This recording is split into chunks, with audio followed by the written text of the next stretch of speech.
Shout out pala mga paps, tsaka ganun din sa mga CS. Sana pagdating sa motor, wag iwasan lang matulog, tsaka pasandal-sandal. Tingnan nyo yung mga nangyari sa pasahero ko. First booking ko pala to kanina.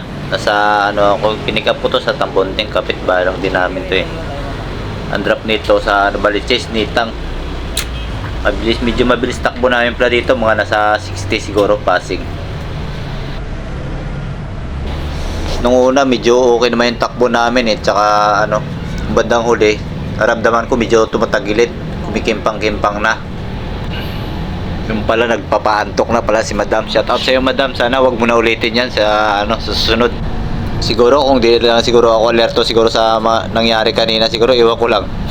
Tingnan nyo na lang hanggang dulo, panoorin nyo na lang ang video na to.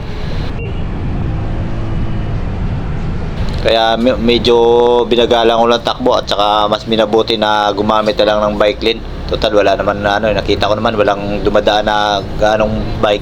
Kaya sabi ko magba-bike lane na lang ako. Medyo gumilid na ako dyan eh.